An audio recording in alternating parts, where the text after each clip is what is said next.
April মাসে অনুষ্ঠিত হতে যাওয়া বিমস্টেক সম্মেলনে ভারতের প্রধানমন্ত্রী নরেন্দ্র মোদী ও বাংলাদেশের নতুন নেতা মোহাম্মদ ইউনূসের সম্ভাব্য বৈঠক হবে। এর ফলে ঢাকার রাজনৈতিক পরিস্থিতির পরিবর্তন আসবে বলে আন্দাজ করা যায়। বলা হচ্ছে, মোদী সরাসরি কিছু বিষয়ে ডক্টর ইউনূসের সাথে কথা বলবেন, যা মানার জন্য চাপ দিবে ভারত। কি থাকছে তার দাবিতে ভারতের সংবাদ মাধ্যমে যা যা প্রকাশ পেয়েছে তাই দেখাবো বিশ্লেষণের এই পর্বে।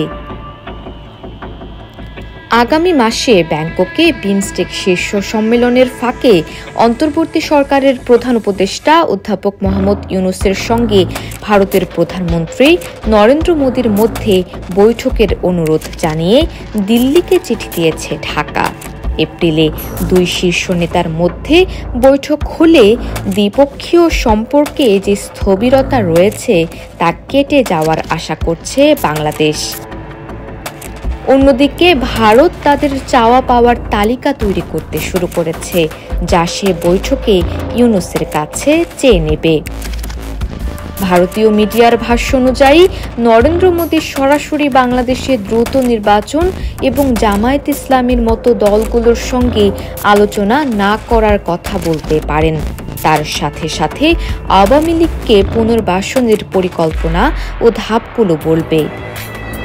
শেখ হাসিনাকে বাংলাদেশে ফিরানো হবে কিনা সেই সম্পর্কেও কথা হবে বলে জানাচ্ছে ভারতের মিডিয়া। এ সময় হাসিনা সরকারের সাথে যে চুক্তি ছিল ভারতের, তা বাতিল করেছিল এ সরকার। তাই সে চুক্তি আবার শুরু করা নিয়েও কথা হতে পারে।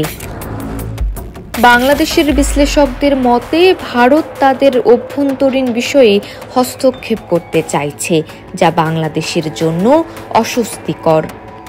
এখন প্রশ্ন, কোন অধিকারে ভারত বাংলাদেশের উপর হস্তক্ষেপ করতে পারে? নতুন সরকার পাকিস্তান, চীন ও তুরস্কের সঙ্গে সম্পর্ক পুনর্গঠনের চেষ্টা করছে, যা ভারতের উদ্বেগের কারণ। তা বন্ধে শর্ত দিতে পারে মোদী। তবে বাংলাদেশের কূটনৈতিক মহল জানিয়েছে তারা সব দেশের সঙ্গেই সুসম্পর্ক রাখতে চায় এবং কোনো চাপের কাছে নতি স্বীকার করবে না। অনেকের মতে এই মুহূর্তে মোদীর সাথে বৈঠক করা উচিত কিনা সে বিষয়ে গভীরভাবে ভাবা দরকার।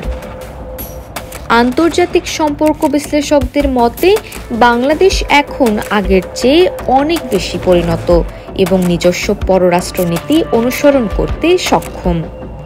বাংলাদেশের এক বৃদ্ধের ভাষ্যে উঠে এসেছিল, যখন কেউ স্বাধীনতা নিয়ে খেলতে চায় তখন তারা মনে করে তুমি আগের মতোই আছো।